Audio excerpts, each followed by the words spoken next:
Bonjour, bienvenue à Arcade-moi ça, mercredi 18 mai 2022, première capsule sur l'entretien des machines au Vox.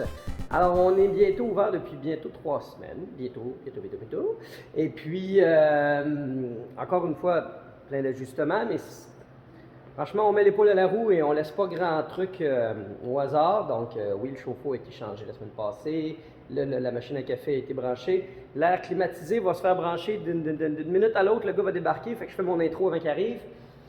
Là, aujourd'hui, c'est essentiellement de la réparation de machine et premier truc que je veux faire, c'est mettre le nouveau code sur la Mandalorian. Alors, on veut s'arranger pour la mettre, parce que là, en ce moment, elle est sur son code original, le 0.97. Puis là, je veux mettre ça au 1. Valeur approximative que je ne me rappelle pas par cœur, mais c'est la plus récente qui est sortie. Je ne veux pas dire que, de ce que j'ai lu du README, que le code semble avoir ajouté plein de features extraordinaires sur le Mando. Ça a beaucoup d'ajustements, du bug fixing, puis de l'ajustement de valeur de pointage, des modes. Il y a l'air d'avoir des petits ajouts, mais bon.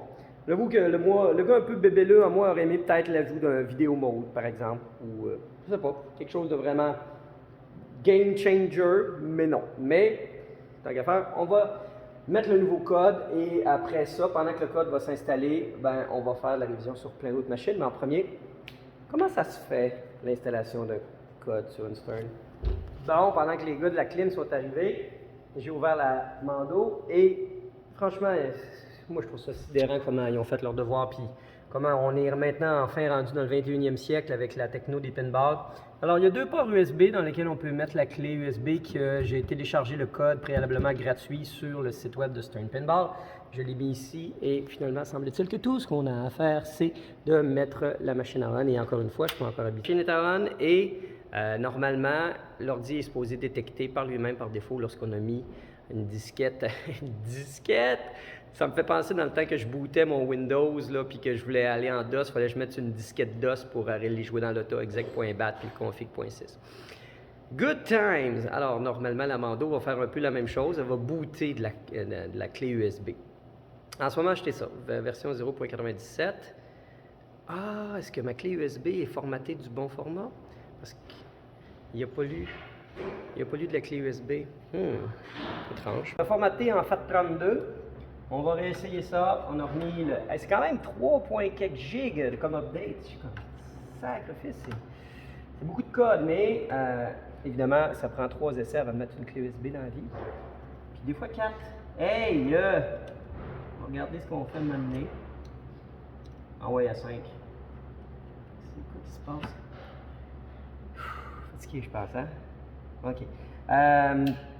C'est sûr qu'il faut se dire, dans ce type d'update de code-là, c'est pas juste genre quelques fixes, c'est genre une patch, là. C'est vraiment tout le code de la machine et ça implique toutes les séquences vidéo et tout l'audio. Donc, vu que c'est quand même du high res aussi comme résolution, je peux comprendre ça pèse lourd à longue. Donc, 3.5 GB de download. Il paraît que ça prend quand même 5 à 10 minutes pour faire une mise à jour de code. 48 volts visible. Ouais, mais là, tu veux que je te dise? Je cache pas, là. Il y a une clé USB FAT32. C'est-tu parce qu'elle est trop grosse? Des fois, quand c'est une 8 GB. 8 GB, c'est pas si gros que ça. Puis quand tu as 3.5 GB, c'est quoi? Faut que j'aille me chercher une petite 4 GB au dépanneur qui va me coûter 30$. How can one be a coward if one chooses this way of life? Ah, OK. Bon, je vais visiter le truc pour essayer de catcher parce que là, je ne comprends pas. Prise 3 pour l'installation du code. Après que je me suis rendu compte que finalement, le fichier zip, il faut le dézipper sur la clé USB pour que le board soit capable de le lire. Alors, contrairement à PinSound, qu'il faut garder le fichier zip puis qui fait la décompression tout seul, Stern, il faut le décompresser nous-mêmes. D'où ma confusion et mes stigmates parce que je pense que... Ah, puis là, évidemment, ça va me prendre 5 fois avant que je mette la clé USB dedans. Fait que, bref, c'est ça. Puis si vous avez déjà écouté les autres capsules, vous saurez que j'ai jamais vraiment super trippé sur tout le processus d'installation de PinSound. Souhaitons que Stern, ça va mieux se passer à partir de maintenant. Alors, je suis vraiment intrigué parce que normalement, ça devrait embarquer sur le mode d'installation de software automatiquement.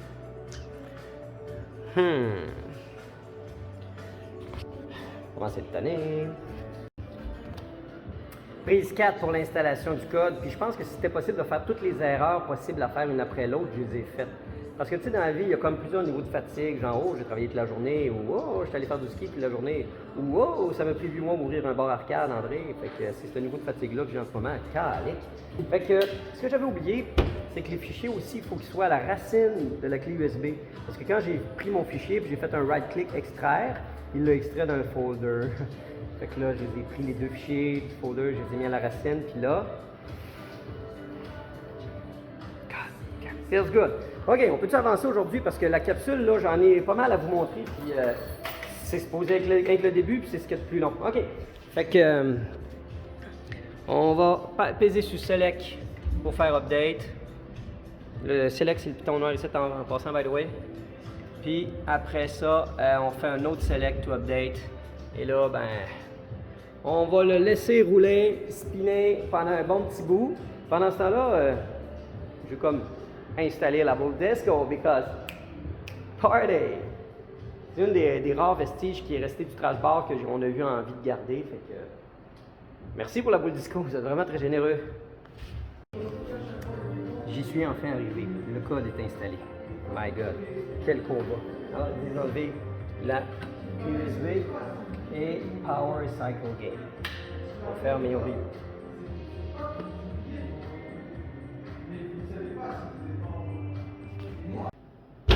Enfin arrivé à mettre le code. Ça a pris beaucoup trop de temps à mon goût. Parce que après avoir fait l'installation, j'ai fait un premier démarrage, puis ça cyclait sur le booting, ça venait pas à bout de faire vraiment le démarrage, c'était gelé. En tout cas, c'était dans le même cycle. Je l'ai fermé, je l'ai réouvert, puis ça l'a fait la fin de l'installation, l'update des nodeboards, puis j'ai pu setuper Canada, langage, puis nanana. Fait que je vais jouer une petite game pour le fun, puis je vais donner mes impressions à froid parce que je l'ai joué beaucoup avec le code .97. Et là, avec le code 1.2, je vais jouer une game ou deux, puis je vais vous revenir avec si je vois qu'il y a vraiment des améliorations majeures. J'ai pas fait des super games, j'ai pas vu des grosses améliorations, si ce n'est le fait que quand tu vas dans le mode Encounter, à cette heure, si tu complètes le level 1, tu n'es plus nécessairement tout de suite en bonus level, fait que tu peux en enchaîner une coupe de level l'un après l'autre, fait que tout ça, j'ai trouvé ça nice. Mais à part ça, il faudrait que je joue plus. Pas le temps. Là, j'ai Miss Hang On qui mérite vraiment beaucoup de mon attention. Ça fait longtemps que je veux arranger tout ce qui est calibrage du guidon. Mais entre autres, on n'était plus capable de démarrer des parties ici.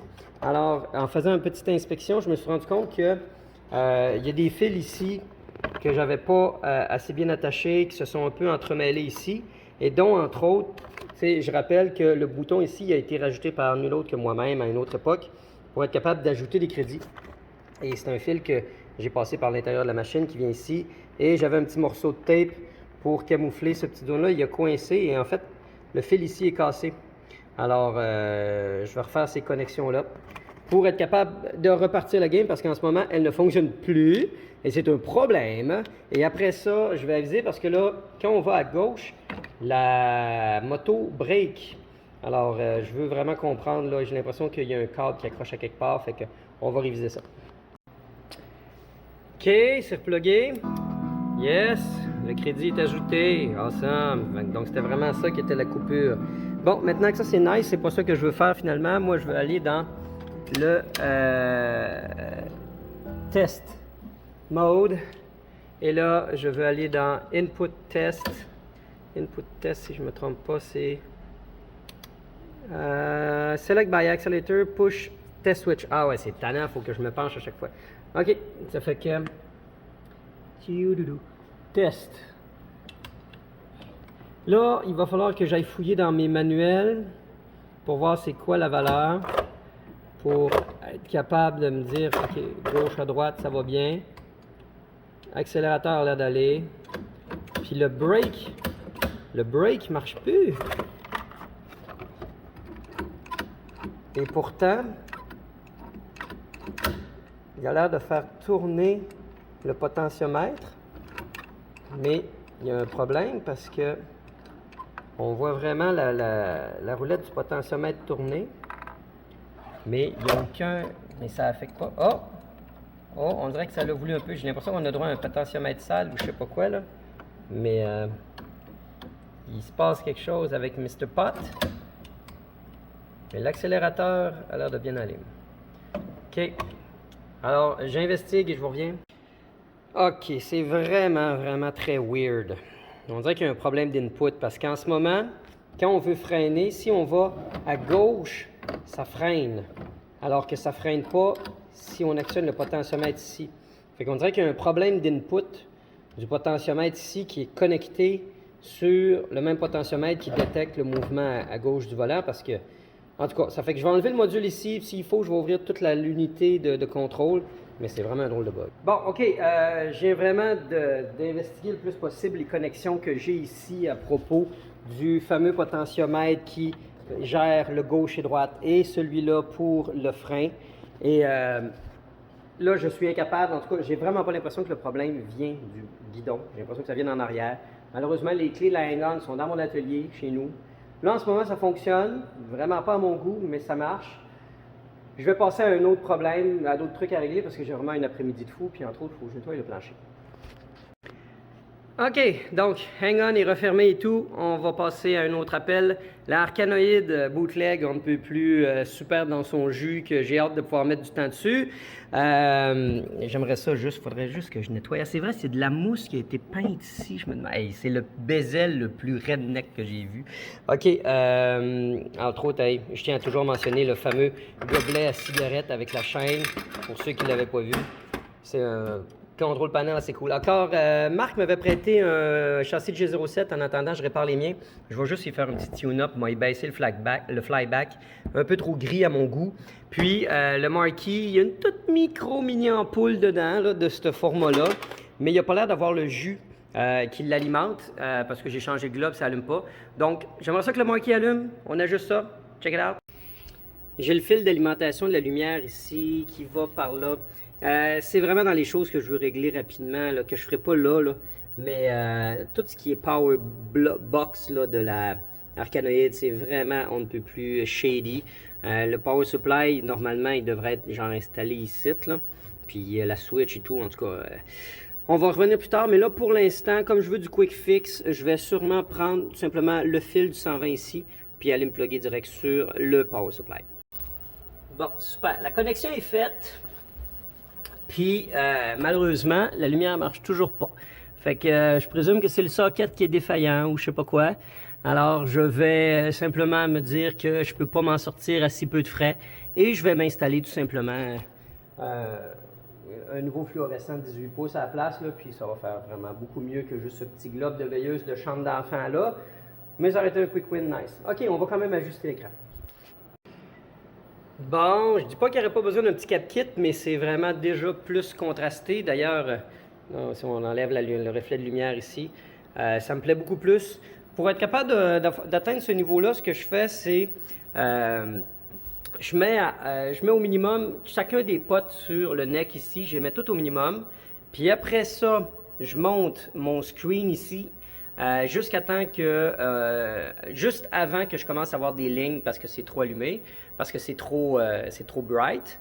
Puis une fois que c'est fait, après ça, je vais peut-être faire des petits réajustements pour accentuer quelques saturations. Puis ça permet d'avoir vraiment un bon contraste de blanc, un bel équilibre de couleurs. OK, ça c'est fait. Next up, le shifter de la Outrun. La plaque ici est inversée. Il faudrait que le L soit en haut. Alors, on va dévisser ça et le remettre à l'endroit parce qu'il y en a qui sont mêlés par ça. Hein? En enlevant les 4 vis, on a accès au module et on enlève 4 autres vis pour être capable de faire un 180 à la plaque. J'aimerais beaucoup trouver une meilleure plaque et un meilleur control panel. Franchement, il a mangé la vie dure, celui-là. Good, ça c'est fait. Excellent. Alors, c'est con, là, mais... ça va il y a carrément du monde qui ont écrit pour dire « Votre Outrun est brisée, elle va pas plus vite que 180 km/h. » C'est parce que, c'est ça, ils savaient pas qu'il fallait changer la vitesse, parce que c'était mal écrit. Bon, autre truc que je veux régler, la Street Fighter EX qu'on a un seul et unique haut-parleur et c'est peut-être l'affaire la plus agressante à entendre sur Terre que le son de cet haut-parleur c'est vrai, littéralement vrai que mon téléphone cellulaire sonne 1000 fois mieux que ça. Alors, je vais le changer par rien d'autre moins que des... Ben là, j'avoue qu'il n'y avait pas des 4 pouces. C'est peut-être un petit peu pas mal exagéré, mais c'est tout ce qu'il y avait en stock qui faisait l'affaire avec de 8 ohms. Alors, en plus, on va avoir du son stéréo maintenant, parce qu'on avait un son mono. On écoute la différence?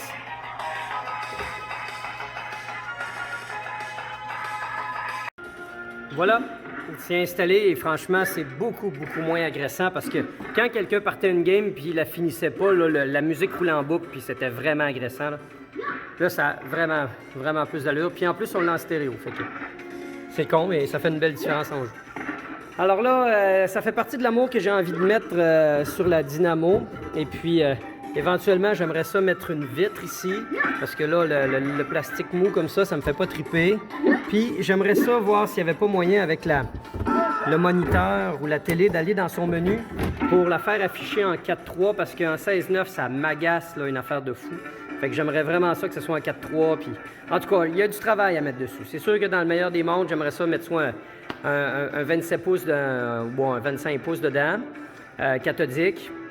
Puis mettre une vraie vitre en arrière avec un bezel et tout, là, parce que c'est un câble dynamo. Il a été vraiment charcuté, caviardé à bien des aspects. Puis j'aimerais ça vraiment le remettre le plus tight possible. Bon, j'ai réussi à mettre le ratio en 4.3, ce qui est vraiment déjà beaucoup moins supportable à mes yeux. Et aussi, j'avais un problème avec le PCB. Le Roundhouse Eye ne fonctionnait pas. Et ça, c'est parce que ici, voyez-vous, sur les PCB harnais, ça, c'est l'extension Capcom là, pour être capable d'avoir les high kicks, nanana. Et il n'était pas mis à la bonne place. Ça y prendrait une clé pour déterminer exactement où ce qu'il va. Bref, il faut le décaler d'une coche. Et là, maintenant, j'ai mes 3 kicks. Alors, bien content. Voilà, ça fait qu'on remballe la machine. Bon, alors... Bref, la Street Fighter EX me plaît beaucoup plus déjà avec le bon ratio, tous les boutons qui fonctionnent, une deuxième lumière ici. Ça va conclure la capsule là-dessus. Dans la prochaine capsule, on va s'attaquer à la Bagman qui nous a lâché parce que c'est le Power Supply Stern qui, semble-t-il, n'est pas de très bonne manufacture à l'origine. Alors j'ai une résistance qui a brûlé ici. Fort possiblement qu'on a un problème avec soit un des transistors ici qui est sauté ou le pont le Bridge Rectifier. Alors ça va aller un peu à plus tard et je vais en profiter pour faire les connecteurs aussi de puissance. Sinon, il va y avoir aussi une nouvelle pinball qui va s'ajouter sur le plancher et ça, je le garde en surprise pour la prochaine capsule. Merci beaucoup d'être à l'écoute. Portez-vous bien, abonnez-vous si ça vous tente et on se dit à très bientôt. Ciao, bye!